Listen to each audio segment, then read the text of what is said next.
এক ব্যক্তি ছিল যে দিনে 5 বার নামাজ পড়ত, রোজা রাখত, দান করত, কিন্তু জান্নাতে যেতে পারল না। কেন জান্নাতে যেতে পারল না জানলে আপনি স্তব্ধ হয়ে যাবেন। একবার এক গ্রামে ছিল হাসিম নামের এক ব্যক্তি। সে খুব ধার্মিক ছিল। প্রতিদিন 5 ওয়াক্ত নামাজ পড়ত, রোজা রাখত, গরিবদের সাহায্য করত। সবাই তাকে একজন নেককার মানুষ বলেই জানত। একদিন সে ঘুমিয়ে পড়ল এবং স্বপ্নে দেখল সে কিয়ামতের ময়দানে দাঁড়িয়ে আছে। তার নাম আমলনামার জন্য ডাকা হলো। সে হাসিমুখে এগিয়ে গেল, কারণ সে জানত তার আমল ভালো।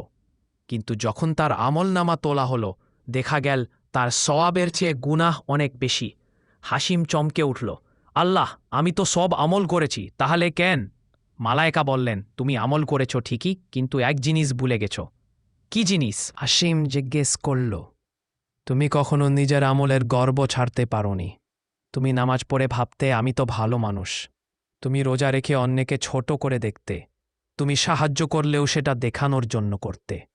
হাসিম কানতে লাগল, কিন্তু তখন আর কিছু করার ছিল না। বন্ধুরা, এই গল্প আমাদের শিখায় আমল শুধু করলেই হবে না, তা হতে হবে নিঃস্বার্থভাবে, একমাত্র আল্লাহর জন্য। যদি আপনার মনে হয় গল্পটি কিছুটা হলে আপনার হৃদয়ে ছুঁয়েছে, তাহলে ভিডিওটি লাইক দিন এবং এমন আরও গল্প পেতে আমাদের চ্যানেলটি সাবস্ক্রাইব করুন।